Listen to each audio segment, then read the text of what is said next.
ज्ञानपीठ पुरस्कार प्राप्त सिद्धहस्त लेखक वी.वा. शिरवाडकर अर्थात कुसुमाग्रज लिखित 3 अंकी अजरामर नाट्य कलाकृती संगीत ययाती आणि देवयानी. संगीत ययाती आणि देवयानी. संगीत ययाती आणि देवयानी.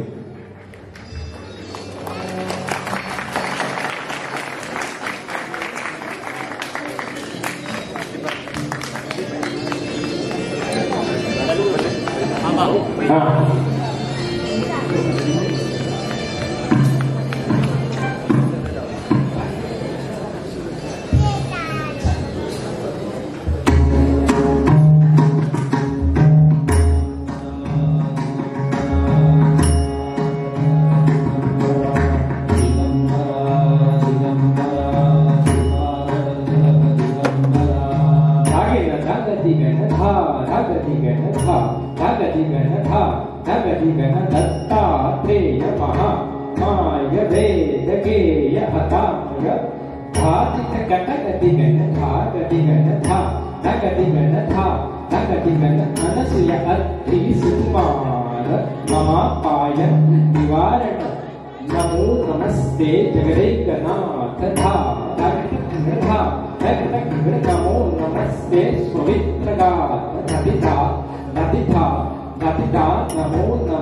दोघींनी राहिलं होतं परीक्षेच्या वेळी. आठवतं तुला? हो भगवती, आठवतंय. सभागृहातील मंचकावर माझे बाबा बसले होते. महाराज वृषपर्वाही होते आणि हो कचदेवही होते. आठवतं? हो भगवती, आठवतंय. त्या तिघांची मनं जिंकण्यासाठी आपण केवढी पराकाष्ठा केली होती. आणि सभागृहातील स्तुतीचे गजर ऐकल्यावर मला वाटलं की मीच जिंकले. हो भगवती, सभागृहाला आपणच जिंकलं होतं. होय, सभागृहात, पण कचदेवांना नाही. आत आल्यावर माधवाचार्यांना ते म्हणाले की देवयानीच्या गाण्यात स्वर आहे आणि शर्मिष्ठेच्या गाण्यात रस आहे, पण या स्वरांचा विलास मला आवडत नाही. त्या 2 वाक्यांनी सभागृहातील सारी प्रसा विरघळून गेली. मी घरी गेले आणि धुमसून धुमसून रडायला लागले. कचदेवांनी केवळ थट्टा केली भगवती. काहीतरी कुचपट काढून आपणा दोघींना रडायला लावण्यात त्यावेळी त्यांना फार मौज वाटायची. कचदेवांनी खोटं सांगितलं नाही गो. मीच वेडी होते त्यावेळी. कोणतंही गाणं, अगदी माणसाच्या आयुष्याचं देखील, नुसत्या रसाला रंगत नाही तर स्वराला रंगतं हे त्यावेळी मला ठाऊक नव्हतं. मी स्वरांची उपासना केली म्हणूनच आज प्रतिष्ठानची सम्राज्ञी झाली आहे. रसाच्या मागे वाहवत गेले असते तर एखाद्या भिक्काऱ्या आश्रमात सासऱ्याची फाटकी वस्त्र दुरुस्त करीत बसले असते. कचदेवांना माझं गाणं आवडलं नाही हेच फार चांगलं झालं. बरं, सांगितलेलं सारं साहित्य आपल्या महालात नेऊन ठेवलं? हो, ठेवलंय. मंचकावर मी सांगितलेल्या अत्तराचं सिंचन केलंस? हो, तेही केलंय. आणि फुलांचे गुच्छ, गजरे? हो, तेही तयार आहेत.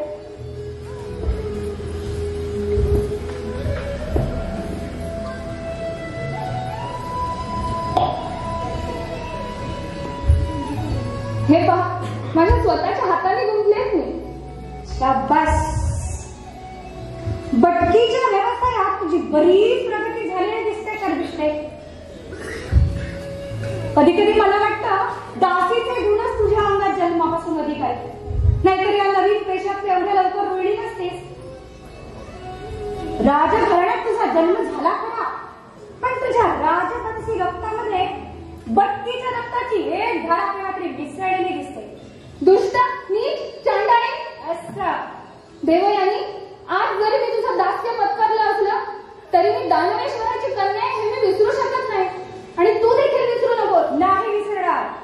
हातून घडलेल्या अपराधाचं प्रायश्चित्त म्हणून, दानवांच्या कुळाची आणि राज्याची हानी होऊ नये म्हणून मी तुझ्या पायाशी दासी म्हणून उभी आहे.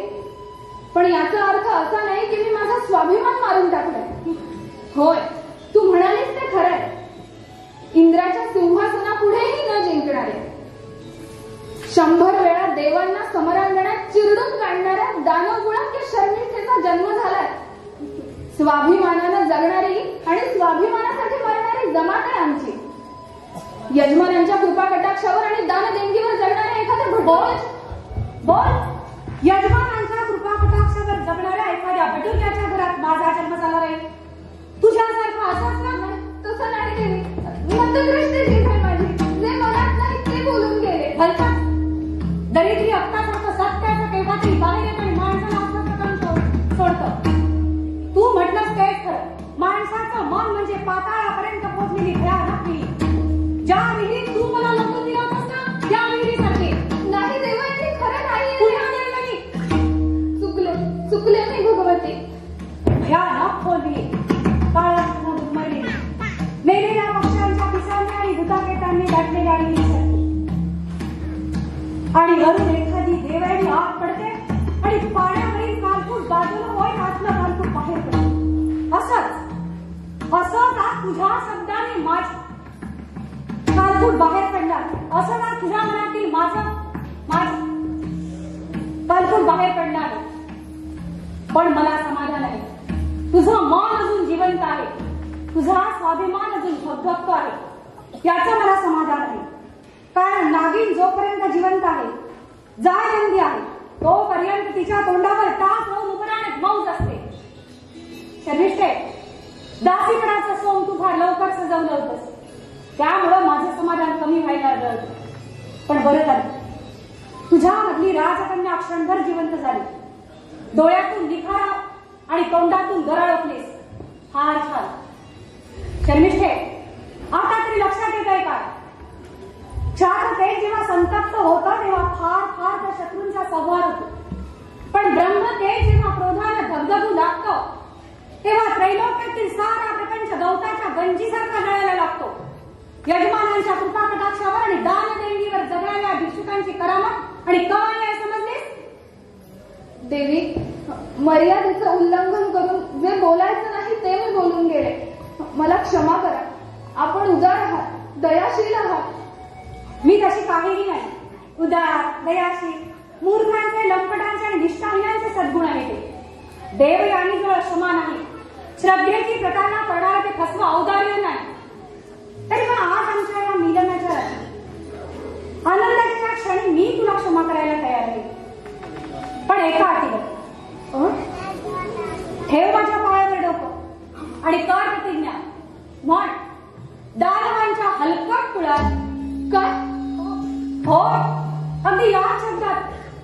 दानवांच्या हलकट कुळात जन्माला आलेली मी शर्मिष्ठा माझा दासीपणाचा मनोभावे स्वीकार करते.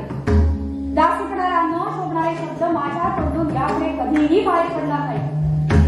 ठेव डोकं आणि कर प्रतिज्ञा. दानवांच्या हलकट कुळात जन्माला आलेली देवयानी, का माझं असं तू चेंदामेंदा करते? कोणत्या जन्मीचा वैर उजवते? तुझ्या ब्रह्मतेजानं माझ्या स्वातंत्र्याची, माझ्या सुखाची, माझ्या सगळ्या सुंदर स्वप्नांची आहुती घेतली तेवढी पुरी नाही का झाली? लाचारीनं आठवण देऊ नये, पण देते. थोड्याच दिवसापूर्वी आपण गळ्यात गळा घालणाऱ्या मैत्रिणी होतो. सारी सुख दुःख विभागून घेणारे जीवलग सख्या होतो. पण आज नाही. आज तू माझी दासी आहे आणि मी तुझी स्वामिनी आहे. हो, हजारदा म्हणते की मी तुझी दासीच आहे. पण फक्त तेवढ्यासाठी जखमी झालेलं माझं मन असं चापकाचे फटकारे मारून वारंवार रक्तबंबाळ करायला हवं का? की कचदेवांवर तुझं प्रेम होतं त्यात काही? खबरदार हे शब्दापुढे बोलशील तर ज्यामधली राजकन्या पुन्हा जिवंत झाली. या क्षणी बाबांकडे दूत रवाना करते. त्यांना कळवते, दानवांच्या राज्यात एक क्षणभरही तुम्हाला आवडण्याचं कारण नाही. तुमच्या साऱ्या विद्या, सारी सामर्थ्य घेऊन तुम्ही हिमालयाच्या कशीला निघून जा. नको भगवती. शुक्राचार्य गेले म्हणजे दानवांचं तेज गेले. शुक्राचार्य गेल्याची वार्ता समजता देवांच्या सेना दानवांवर वज्रासारख्या कोसळते आणि त्यांचा चक्काचूर करते. दानवांचं सनातन राज्य नामशेष होईल. तुझा बाप, तुझे सगळे भाऊ, आप्त, कोल्ह्या, कुत्र्यांच्या आणि गिधाडांच्या भक्षस्थानी पडतील. नको भगवती. मी तुमच्या पायावर डोकं ठेवते. मला क्षमा करा. मग ठेव पायावर डोकं आणि कर मी सांगितलेल्या शब्दांचा उच्चार. म्हण, दानवांच्या हलकट कुळात.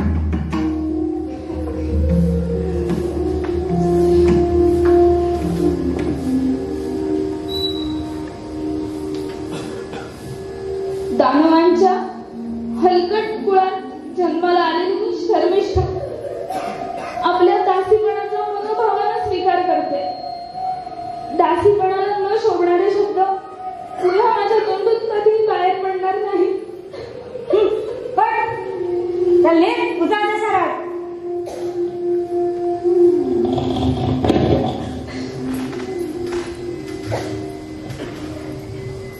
बाहेर जा आणि महालाच्या दारावर रात्रभर उभी राहा.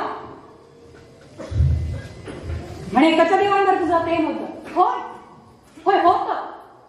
पण ते प्रेम मी आता माझ्या मनातून, माझ्या अंतःकरणातून कसकटासारखं दूर फेकून दिलाय, समजलीस? आणि तुझ्याविषयी वाटणाऱ्या त्यांच्या मनातील आपुलकीचं प्रेमात रूपांतर होऊ नये पण तुला मी जन्माची दासी बनवून प्रतिष्ठानला घेऊन आले आहे. जे भाग्य माझ्या नशिबी नाही ते तुझ्या. नमस्ते भगवती. कोण? विदूषक? हो, अगदी खरा विदूषक. भेसळ नसलेला उघडा वागडा विदूषक. म्हणजे काय? म्हणजे असं आहे की काही विदूषक हे विदूषक असतात पण आपण विदूषक नाही हे दाखवण्याचा प्रयत्न करतात. तर काही विदूषक आपण विदूषक नसतात तरी सुद्धा आपण विदूषक आहोत असं दाखवण्याचा प्रयत्न करतात. पण आमच्याजवळ तसली भानगड नाही. अस्सल नाणं आहे आपलं.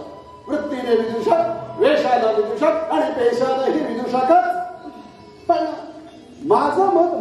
भगवती तर असं आहे की सांगू का? आता सांगा की, ऐकण्या वाचून काही गतीच दिसत नाही. खरं आहे, अगतिक माणसांना विदूषकासारखा दुसरा सोयरा नाही.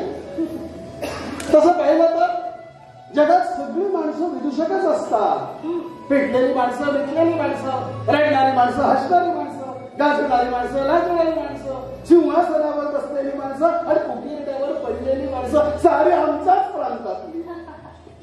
कुठच्याही माणसाचं सांस्कृतिक सालपट जर खरपडून काढलं की आतमध्ये विदूषकाची बनावट दिसायला लागते. आता महाराजांचंच घ्या ना. कोणते महाराज? आपले ययाती महाराज. दिसायला दैदिप्यमान, बोलायला लागले म्हणजे प्रत्यक्ष बृहस्पती, लढायला लागले म्हणजे साक्षात वीरभद्र. तुम्हाला सांगतो, अश्वमेध केला तेव्हा साऱ्या जगतानं सर्वश्रेष्ठ क्षत्रिय म्हणून त्यांचा एवढा जय जयकार केला. तसं काय, हे नुसते पापुत्रे आहे. ते बाजूला गेले की आतमध्ये विदूषकच. आता आज तुमच्या निदर्शनास येईलच म्हणा. तुम्हाला कुठेही जाण्याचा आणि काहीही बोलण्याचा अधिकार आहे हे ठाऊक आहे मला, पण यांच्या संबंधी असं आपण बोलू नये. माझे पतिदेव आहेत. त्याला काय आता इलाज आहे? ही हा माझा सल्ला घेतला असतात तर, पण जाऊ दे. हे बघा, पतिदेवच का, प्रत्यक्ष देव देखील स्त्रीच्या रंगमंदिरात आला की त्याचा विदूषकच होतो. जसं मंदिरात जाताना पादत्राणे बाहेर काढून ठेवतात ना, तसं स्त्रीच्या रंगमंदिरात जाताना पुरुष आपले सारे पराक्रम, सारं शौर्य, सारं तारतम्य बाहेर ठेवतो आणि मग स्त्रीच्या महालात प्रवेश करतो. पुरुषाला विदूषक बनवणारी जगातली सगळ्यात महान शक्ती म्हणजे स्त्री. बर, आणि स्त्रीला स्त्रीला विदूषक बनवणारी जगातील सर्वात लहान शक्ती म्हणजे तिचं अपत्य. पोटात असताना सुद्धा ती आपल्या आईला विदूषक बनवते. बाहेर आल्यानंतर काय विचारूच नाही का? आता तोही अनुभव तुम्हाला घ्यायचाच आहे. पण एकूण काय, हा सारा संसार विदूषकांनी भरलेला आहे. हे जग म्हणजे विदूषकांचं वसतिगृहच. अहो, मग सगळ्यांनी काय संसार सोडून हिमालयात जावं की काय? नाही, तो तिकडे तोच प्रकार. किंबहुना संसारातील विदूषकांपेक्षा संसाराबाहेरील विदूषकीच जास्त वाकबगार. आपल्या महाराजांचे थोरले भाऊ होते, तुम्हाला आठवतं? ऐकलंय बरं. लहान वयात विरक्ती येऊन हिमालयात निघून गेल्याचं म्हणतात. विरक्ती कसली कर्माची. हो, म्हातारपण आलं की निसर्गाकडून वृद्धा काळाचा आज्ञापत्र आपोआप येतं. अगदी घर वाचल्या. त्यासाठी एवढी धामधूम कशाला? कच्च्या मडक्यात पाणी भरलं की ते चहूकडून गळायचं. सुग्रास अन्नाचं ताट बाजूला सारायचं आणि हात खरकटे झाले म्हणून जन्मभर दूध बसायचं. हा कसला शहाणपणा? बालवयात बालासारखं, तरुणपणात तरुणासारखं आणि वृद्धात काळात म्हाताऱ्यासारखं वागणं हाच शहाणपणाचा अर्थ आहे. पण हे त्या यतीला, त्या महाराजांच्या भावाला कधी समजलंच नाही. तुम्हाला सांगतो, ज्या वयात देवीचा शोध घ्यायचा ना, त्या वयात देवाचा शोध घ्यायला हे राजश्री बाहेर पडले. पुन्हा ते आलेच नाही, कुणाला कधी दिसले पण नाही. ते एक प्रकरण झालं. अश्वमेधाच्या यात्रेत एकदा महाराजांना दिसले होते असं म्हणतात. म्हणजे दिसले नाहीसे झाले. सलावरतातील तुपाच्या धारेसारखे. वैराग्य वाढलं होतं की नाही माहित नाही, पण दाढी मिशांचं साम्राज्य एवढं वाढलं होतं की 4 कारागिरांना पण जमणार नाही काम करायला. मी म्हणतो, माणसानं आपली मर्यादा ओळखावी. आपली स्वतःची, ज्या जगात आपण जन्माला आलो त्या जगाची, आणि हे जग ज्या परमेश्वराने निर्माण केले त्या परमेश्वराची. शेवटी भलतंच तात्पर्य काढलंय. बर, ही आपली मतं ऐकवण्यासाठी आला होता का तुम्ही? कशात आलो होतो? दुसरं होतं, मला आपल्याला पाहायचं होतं. पाहायचं होतं? हो. म्हणजे बघा, महाराज माझे स्वामी आहेत, तसेच माझे मित्रही आहेत. तेव्हा माझ्या मित्रांनी शुक्राचार्यांच्या आश्रमात जाऊन विद्या आणण्याऐवजी त्यांची कन्या आणली. तेव्हा म्हटलं, विद्येपेक्षाही श्रेष्ठ आणि संजीवनीपेक्षाही अधिक रूपवान अधिक सामर्थ्यवान ऋषिकन्या आहे तरी कशी ते एकदा डोळे भरून पाहावं म्हणून आलो.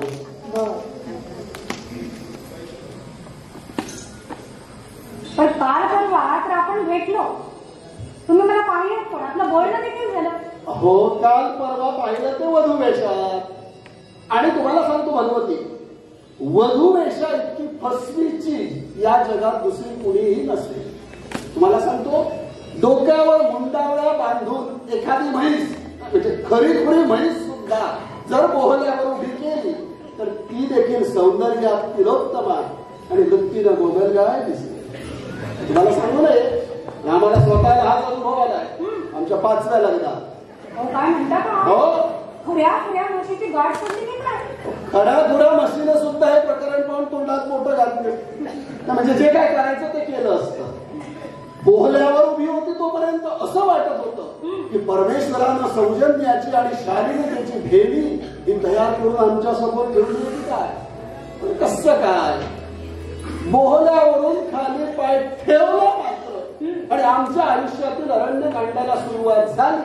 जी रावणासारख्या एका उन्मत्त सैनिकांना जेव्हा ती आमच्या घरातून पळवली तेव्हा आमचं हे रामायण समाप्त झालं. हो, काय सांगता का? हो, बायको पळवली. हो हो. आणि तुम्ही काही केलं नाही? काही केलं नाही.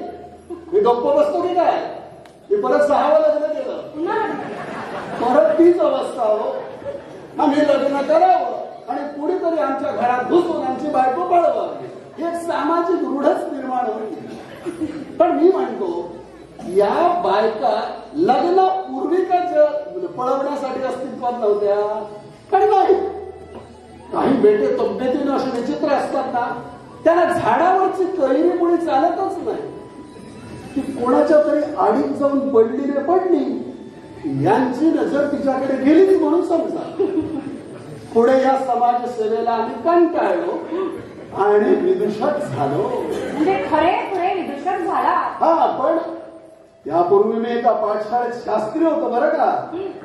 पण तिथं शिष्यांनी आणि सहकार्यांनी मला असा सल्ला दिला की तुम्ही शास्त्र्यांचा व्यवसाय करताना तर विदूषकगिरी जास्त करता, त्यापेक्षा विदूषकाचा व्यवसाय करा आणि त्यात तुमचं पांडित्य दाखवा, असा सार्वत्रिक आग्रह झाला. म्हणून हा पेशा पत्करला. तर तात्पर्य काय? तात्पर्य कशासंबंधी बोलत होतो तुझ्या आठवतं तुम्हाला? तुम्ही मला पाहायला आला होता. हा, आता सांगा बरं मी कशी आहे? आता आली का पंचायत? हे बघा भगवती, राणीचं नाक नेहमी तरतरीत असतं, अगदी नक्ट असलं तरी. ती देवता असो तुमच्यासारखी, नाहीतर डाकीण असो माझ्या 5व्या बायकोसारखी. जीवाच्या भीतीनं कोणताही पुरुष तिला देवताच मानणार. तेव्हा अभिप्राय देण्यातही अर्थ नाही आणि घेण्यातही अर्थ नाही. हेच झालं.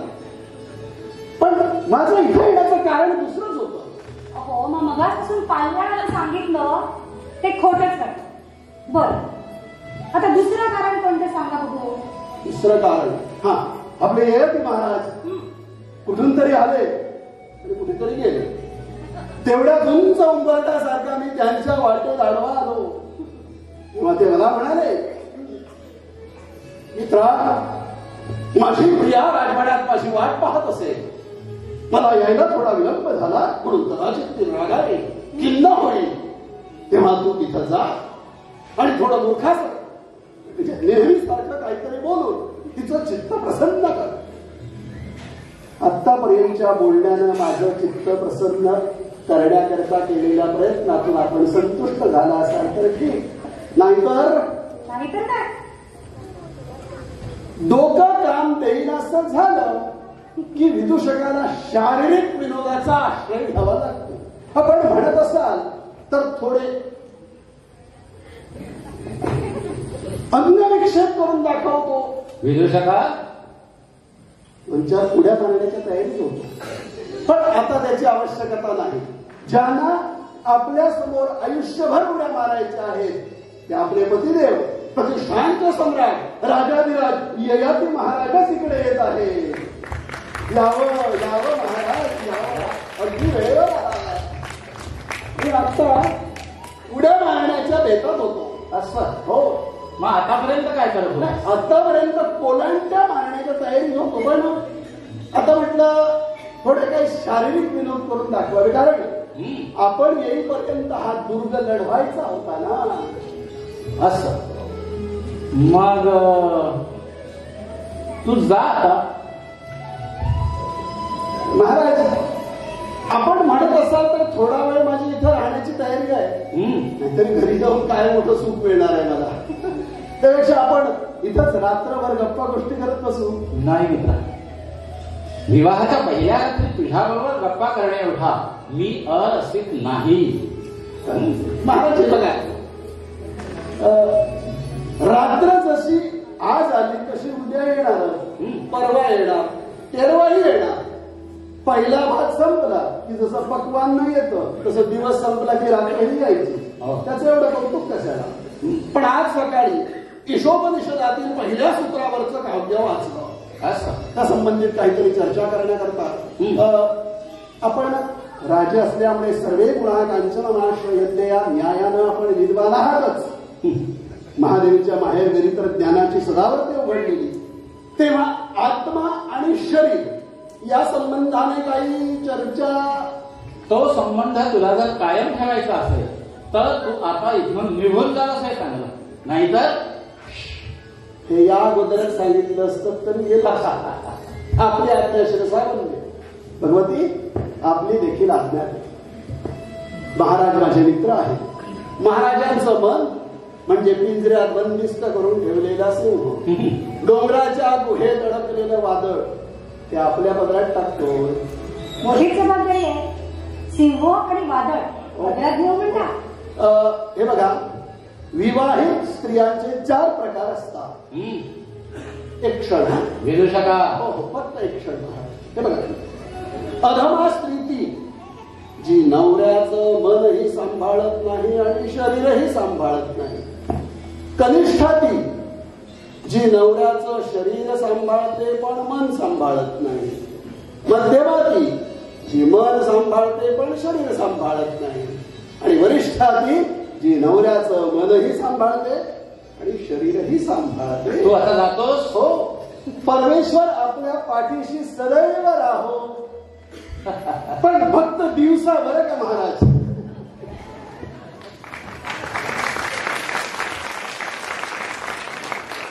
विदूषक ही जी फारशी परिचयाची नसेल ती. त्याचं बोलणं तू एवढं मनावर घेऊ नकोस. नाही घेणार. कुणाचंच बोलणं मनावर घेणार नाही. रागावलीस? भलतच. मग अशा दूर का चाललीस? ध्रुवपदाच्या आलापीसारखी. संगीत शाळेत गेला होता वाटतं. हो, गेलो. तरीच शब्दांना संगीताचे रवे अजूनही चिकटलेले आहेत. नुसते शब्दांनाच नव्हे, मनाला सुद्धा. एवढी का ती गायक सुंदर होती?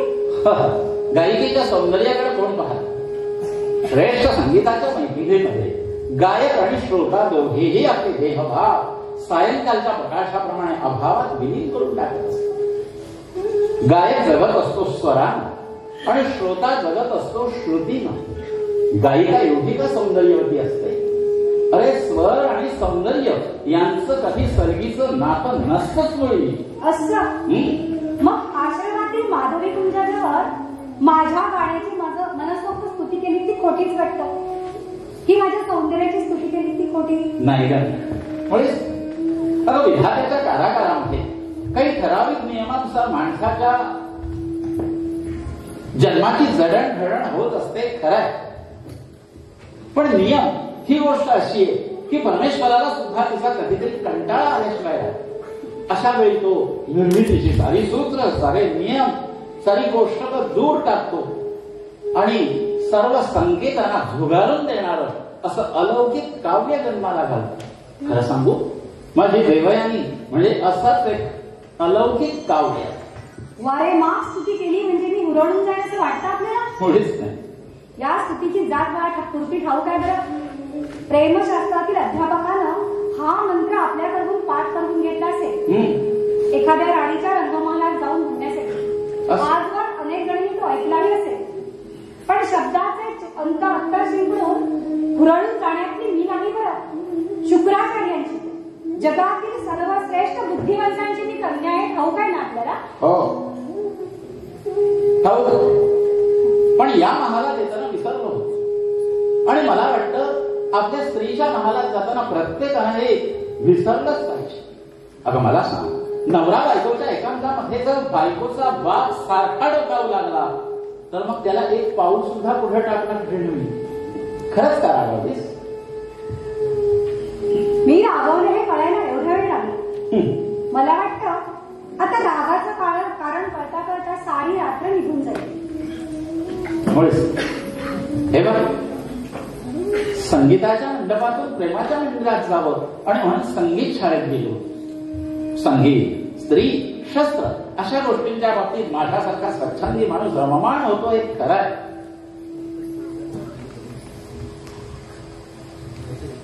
पण आज इथे यायला तुम्हाला उशीर झाला त्याचं कारण फार वेगळं आहे. आज सकाळपासून याच घटनेकडे लक्ष ठेवून होतो. पण विनसला कुठे?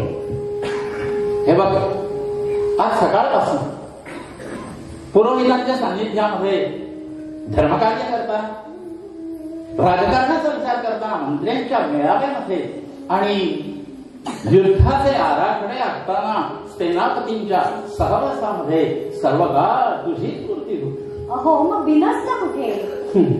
आज मला यायला उशीर झाला त्याचं कारण ऐकलंस ना, तर तुला सुद्धा आनंद झाल्याशिवाय राहणार. कोणतं करायचं कारण? ओळख बघू. बाबा प्रतिष्ठानला आले? बाबा? हो. म्हणजे शुक्राचार्य? हो. नाही, मुळेच पण त्यांचे एक जामात आले. एक जामात? हो, एक जामात. महाराज, मला वाटतं शुक्राचार्यांना एकच कन्या आहे आणि तिला देखील एकच पती आहे. म्हटलं तर जामात, म्हटलं तर मुलगा, म्हटलं तर शिष्य आणि म्हटलं तर वैरी. आपल्या विद्वत्तेने, आपल्या सद्गुणानं, आपल्या साधुत्वानं त्रिभुवनाला वंद्य असणारे एक देवराष्ट्रातील सत्पुरुष. कचदेव? हो, कचदेव आले आणि लागलीच गेलेही. अहो, मग आले तरी कशासाठी? कशासाठी म्हणजे काय? आपला ऐश्वर्यशाली संसार बघायला. अहो, अशा हलक्या भावनांच्या पलीकडे गेलेले ते महान तपस्वी आहे हे आपण विसरू नये. म्हणजे ते मत्सरानं आलं असं तुला म्हणायचे? हे बघ, मेनकेच्या मागे लागणारे विश्वामित्र सुद्धा महान तपस्वीच होते. तपस्वीनं फार तर परमेश्वराला प्राप्त करता येईल, पण आपल्या मनावर ताबा मिळवता येईल असं मुळीच. हे बघ, कचदेवानी शुक्राचार्यांच्याकडून त्यांची संजीवनी मिळवली, पण जगातील सगळ्या विद्यांनी तिच्या पायाशी लोळण घ्यावी अशी त्यांची कन्या ही देवयानी ही मला या ययातीला प्राप्त. स्वजनांच्याकडून होणारे जय जयकार ऐकून कान पिटल्यावर कचदेवांच्या मनामध्ये विचार आला असेल की आपली निवड चुकली. आपण शुक्राचार्यांच्याकडून संजीवनी मिळत, पण हजारो संजीवनींची जन्मदात्री असणारी ती देवयानी ती मात्र आपण गमावून बसतो. अरे, दुसऱ्याला जिवंत करणारं शास्त्र आपण मिळवलं, पण स्वतःला आयुष्यभर जिवंत ठेवणारं ते जादूचं पात्र आपण गमावून बसलो. आणि कदाचित या विचारानं माझा त्यांना हेवाही वाटला असेल. मग आले तरी कशाला दे? हे बघ, तुला म्हणून देवदानवांच्या मध्ये एक भयानक युद्ध होण्याचा संभव आहे. आणि या सनातन वैरामध्ये ते वैरत्व टाळावं, होणारा रक्तपात. त्यावर मी त्यांना म्हटलं, देवयानी तुमची बहीण नाही, देवयानी तुमची मेहुणी. हो, आणि वर विचारलं, देवयानीच्या सौंदर्यापुढे तुम्हाला संजीवनीचं महत्व अधिक वाटलं का? मग काय म्हणाले ते? त्यावर ते म्हणाले, कसे म्हणाले माहितीये?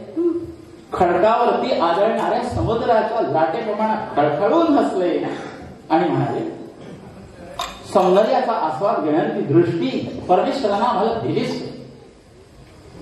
जर कातडीच्या रंगात आणि नाकाडोळ्यांच्या गणिताने जर सौंदर्य सिद्ध होत असेल तर देवराष्ट्रामध्ये हजारो अप्सरा आहेत की ज्यांच्या लावण्यासमोर या देवयानीचं लावण्य म्हणजे मावळलेल्या दिव्याप्रमाणे कोणाच्या लक्षात सुद्धा यायचं नाही. त्यांचं हसणं आवडलं. ते हिरगंभीर झाले आणि म्हणाले, आणि म्हणून मी देवयानीला अशी बहीण मानली ते तिचं सौंदर्य पाहून नव्हे तर तिच्या मनाची तेजस्विता, प्रेम करण्याचं तिचा फाट सामर्थ्य पाहून. आणि अशा प्रसंगात सुद्धा तुझी आणि तुझ्या बरोबर त्या दानवेश्वराच्या कन्येची ते वारंवार स्तुती करत होते. वारंवार स्तुती करत होते. काय माघारी का वेळेस तुझी तब्येत बरी नाही का? काय होतंय तुला?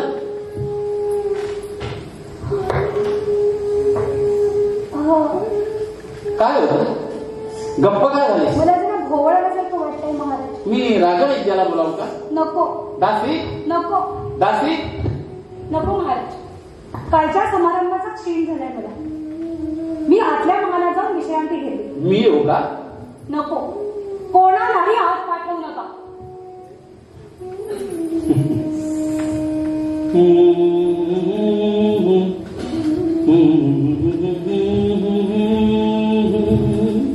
महाराज, आपण मला हाक मारले? हो, दासी असतीस तर तुलाच हाक मारली. मी दासीच आहे. दासीनं दासीसारखं दिसावं. तू तर एखाद्या राजकन्यासारखी दिसत आहेस. तरीही दासीच आहे. पण राणीवशात तुला कधी पाहिल्याचं आठवत नाही. नवीनच आलेस का? हो, परवाच आले. म्हणजे देवयानीच्या परिवाराबरोबर? होय महाराज. म्हणजे तू देवयानीची आवडती दासी दिसते आणि म्हणूनच आज या महालावर तुझी योजना आहे, हो ना? हो महाराज. माहेर सुटलं तरी माहेरची माया सुटत नाही. प्रत्येक स्त्रीला ती आपल्या सावलीसारख्या आपल्या बरोबर असावी असं कायम वाटत असतं. अगदी देवयानी सारख्या स्त्रीला सुद्धा. इथे काही काम नसल्यास मला माघारी जाण्याची अनुज्ञा व्हावी. का? भांबवलीस का? नाही. आले माझ्या लक्षात. अरे, आश्रमातून आलेली कन्या राजवाड्यामध्ये भांबवली नाही तर नवल. हे बरं, तुझं नाव काय बरं? माझं नाव दासी. दासी हा व्यवसाय. मी तुला तुझं नाव विचार. राजवाड्यात दासींना नावं असतात का? हुशार. विचारलं नाही तर नसतात, पण विचारलं तर असतात. तुझं नाव काय?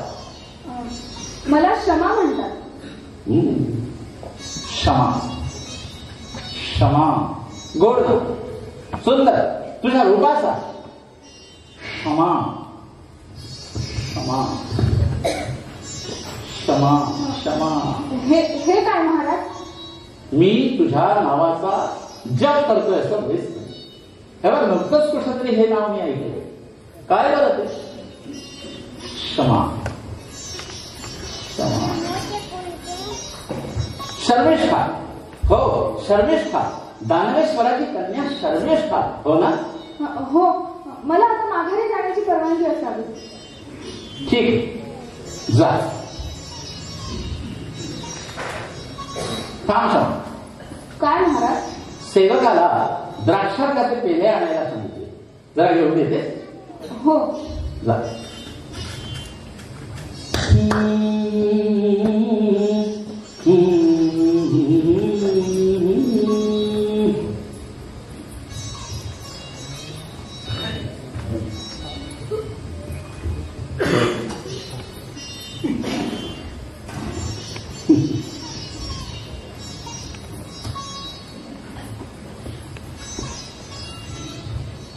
क्षमा. काल मी देवयानीच्या महाला समोर आलो त्यावेळी आत कोणीतरी गात होत. मी आलो आणि ते गाणं अर्ध्यावर नव्हतं. बंद दारापलीकडचे ते शब्द अजूनही माझ्या कानामध्ये गुंजारत आहेत. दानव देशातील युवती नृत्य गायनामध्ये निपुण आहे हे मी ऐकून होतो. काल मला त्याचं प्रत्यांतर आलं. क्षमा, ते गाणं तू गात होतीस? नाही, म्हणजे मला आठवत नाही. आठवत नाही? क्षमा, लहानपणी कधी ऐकलेस का राजा हा विष्णूचा अवतार असतो? हो महाराज. हो ना. मग राजासमोर खोटं बोलणं म्हणजे देवासमोर खोटं बोलण्यासारखं आहे. हो ना. होय महाराज. मग मी तुला विचारतो, ते गाणं तूच गात होतीस? हो. मग ते गाणं मला आता इथं ऐकायचं. पण महाराजांच्या मनोरंजनासाठीच मी गात होते. अरे मग महाराजांनीच काय अपराध केला आहे? आपण दासीची थट्टा करीत आहात महाराज. नाही मुळीच. आज माझ्या वृत्ती उदासी. वैराण समुद्रातून प्रवास करणाऱ्या एखाद्या प्रवाशाला अखेर किनारा सापडावा हिरव्या गंध सावलीनं माखलेला सोनेरी मनोऱ्यांच्या हाताने आकाशावर स्वप्नलेखन करणार तसं होतंय मला. क्षमा, माझं मन शरीरात मावत नाही. वेलीवर उमललेलं फुल आपल्या सुगंध, प्रज्वलित झालेला दिवा आपल्या प्रकाशात आणि प्रेमाचा साक्षात्कार झालेलं मन आपल्या सद्भावनेने आपल्या आजूबाजूच्या सगळ्या जगावरती समाधानाचं छत पसरत असत. क्षमा, तू कोणावर कधी प्रेम केलेस का? महाराज, मी एक सामान्य दासी आहे. या असल्या श्रीमंती विलासांची मला काय कल्पना. हे बघ, वेडी आहेस म्हणून असं बोल. अगं प्रेमाचा जरी पटका एकदा का आकाशात फडफडू लागला की मग कोणीही दास राहत नाही, कोणीही दासी राहत नाही. सगळे सम्राट प्रेमाचं साम्राज्य असतं. सगळेच सम्राट सगळ्यात सम्राट. प्रेम आणि मृत्यू या दोन्हींच्या सान्निध्यामध्ये माणूस एकाच पातळीवर येतो. सर्वात उंच, सर्वात श्रेष्ठ अशा माणुसकीच्या पातळीवर. नाही नाही, खरं नाहीये ते. काय खरं नाही? माणूस कधीही एका पातळीवर येत नाही. प्रेम करताना देखील नाही आणि मरताना देखील नाही. माणूस या शब्दाला महाराज कोशात काही अर्थ असेल, पण लौकिक व्यवहारात मात्र तो अर्थ शून्य आहे. जगात स्वामी असतात, सेवक असतात, राजे असतात, दास असतात, अपमान करणारे असतात, अपमान करून घेणारे असतात, पण निव्वळ माणूस असा कोणीही असत नाही. खोटा, साफ खोटा शब्द येतो. क्षमा करा महाराज, मी फार अधिक बोलले. अधिक बोललीस, पण खरंही बोललीस. अगं मनुष्याच्या दुर्भाग्याची कथाच अशी आहे की माणसाला विशेषण पांघरल्याशिवाय बोलताच येत नाही. जाऊ दे, क्षमा ही चर्चा कुठे देऊन ठेवले. हे बघ, मला तुझं गाणं ऐकायचं. माझी तुला विनंती, आणि विनंतीनं भागत नसेल तर माझी तुला आज्ञा आहे. हा रिकामा वेळ मला सहन होत. देवीचं दर्शन झाल्यापासून त्या भटिकेकडे जाणाऱ्या प्रत्येक क्षणावर सुगंधाचा, संगीताचा अभिषेक व्हायला हवा. क्षमा म्हण.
चांदण्यांचे तुषार माझ्यावर वर्षाव करत होत. क्षमा.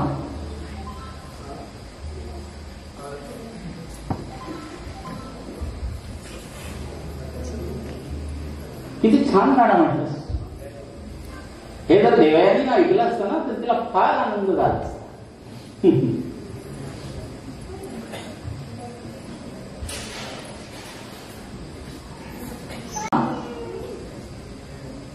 सुंदर गाणं म्हणतोस, छान गाणं म्हणतोस. हे बघ पहिला विनोमा झाली. जरा तबक आणतेस का? हो महाराज.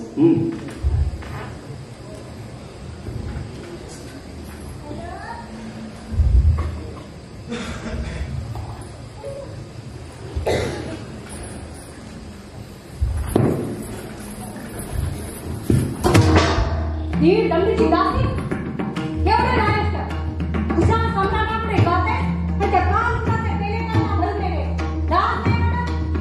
तू बोलती कुणी सांगितलं तुला हे सांगायला? मी सांगितलं. ज्याला प्रश्न विचारला त्यालाच उत्तर द्यावं हे बरं. कुणी सांगितलं? म्हणजे महाराजांनीच मला. मग लक्षात ठेव, तू दासी आहे ती माझी, महाराजांची नव्हे. तुझं गुजर कसं हे निघल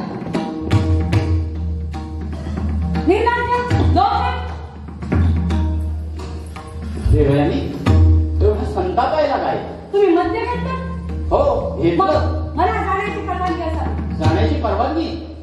कुठं जाणार आहेस? नगराच्या शिरेवर असणाऱ्या माझ्या सरोवर मंदिरात. अरे पण का? कशासाठी? आपण घेतलेल्या मद्याच्या दुर्गंधीनं मागलेला वारा जिथे येणार नाही तितका दूर जायला हवं मला. मी ब्राह्मण कन्या आहे, मला मद्य चालत नाही. तू मद्य प्यावंस असं मी म्हटलेलं नाही, म्हणणार नाही. अगं हे बघ, एवढ्याशा क्षुल्लक कारणावरून आज विवाहाच्या पहिल्या रात्री एवढं डोकं पेटवून घेणं योग्य नव्हे.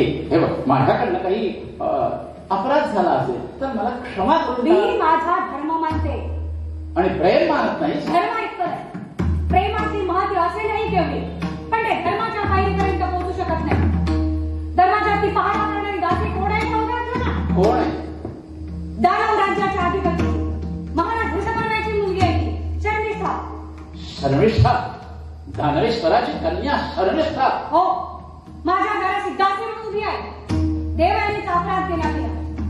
केवळ देवयानीचा अपराध नव्हता तो, दानवांच्या हरेरावीनं आणि ऐश्वर्यानं केलेला ब्रह्मधर्माचा अधिक्षेप होता.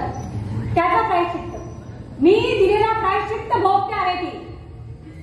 देवयानी, अगं मी काय म्हणतो ऐकून तरी. व्यसनाच्या उपद्रवाला आणि अतिरेकाला शासन पाहिजे आमच्याही राज्यात ते आहे. पण हे बघ, वृत्ती उल्हसित व्हा, सुखाचा स्वाद वाढावा, मनाचा शीळ जावा आणि म्हणून सदाचाराचे सगळे संकेत पाळून केलेलं ते सुरापान. त्यालाही ब्राह्मणांच्या धर्मामध्ये मनाई आहे. अगं पण मी क्षत्रिय आहे. पण मी ब्राह्मण आहे, मला माझा धर्म मानायलाच हवा. शुक्राचार्यही ब्राह्मण आहे. मला ठाऊक आहे ते बाबांनी अपराध केला, पण त्यांचा कठोरपणाने तिने शासनही स्वतःला करून घेतलं. दयेची भीक मागत ते लोकांच्या दाराशी फिरले नाही. देवयानी, तुम्हाला केवढी शिक्षा करतेस याची कल्पना आहे? शिक्षा केवळ तुम्हालाच मारायचं नाही, मलाही होणार आहे ती. म्हणून मद्यपाच्या मिठीत रात्र घालून मी माझा देव आणि धर्म विटळून घेणार नाही. जाते मी. एवढं ताणायला नको. हे बघ, मी तुला वचन देतो, यापुढे तुमच्या वचनाची वार्ता मी उद्या आनंदाने ऐके, आज नाही. जाते मी.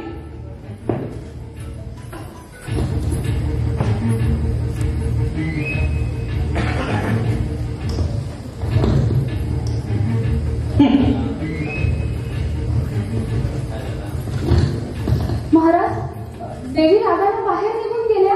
होय रक्षकाबरोबर महालात जाण्याची त्यांनी मला आज्ञा केली आहे. होय तिकडेच गेले. का? तिच्या जवळ क्षमा नाही, शासन आहे म्हणून. देवी माझ्यामुळे तर नाही रागावल्या ना? नाही, मी मद्यप्राशन केलं म्हणून. दुराचाराचा उद्रेक किती घातक असतो हे मला आज कळलं.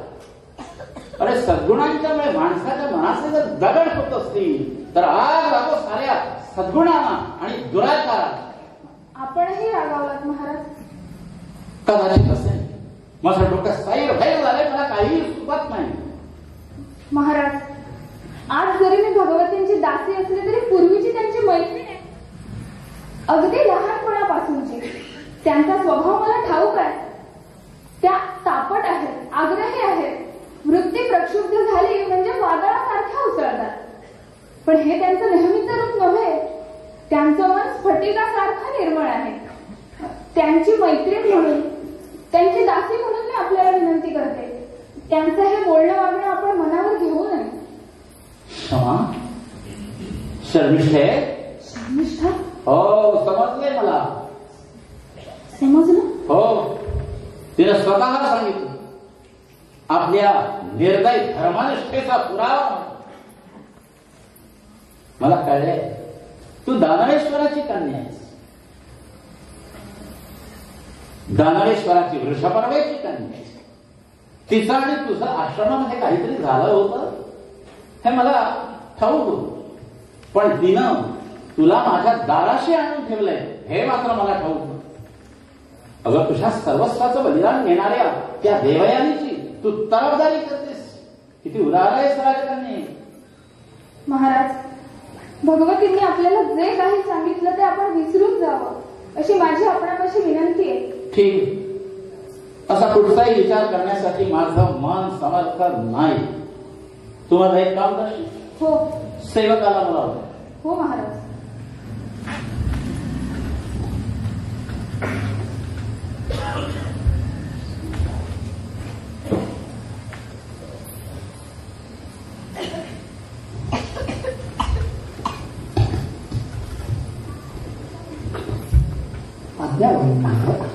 सचिवांना जाऊन सांग, माझा रथ आत्ताच्या आत्ता सिद्ध करा. मी शिकारीला चालतो, शस्त्रागाराकडे जातो. मला तिथंच वरती द्या. चालता हो महाराज. अशा भलत्या वेळी शिकारीला जाणार आपण? हो, जाणार. या कठोर वातावरणाच्या काळ्या पवित्र बर्फासारख्या थंडगार ठिकाणी केला माझ्या अंगावर सर्व बाजूने सरकताय. मला चेंगरून मारण्यासाठी, मला ठार करण्यासाठी, माझा चुराडा करण्यासाठी. पण मी मारणार. मी बाहेर, या वाड्याच्या बाहेर, या नगराच्या बाहेर, या सद्गुणाच्या अहंकारानं सडलेल्या सगळ्या संसाराच्या बाहेर माझा रथ जाणारे घनदाट अरण्य, माझ्या रात्रीचा काळो तुडवीत बाण लोकाचा भ्रमिष्टोळी जाणं. श्वासला सारखा ऐकून ठेव. श्वासला सारखा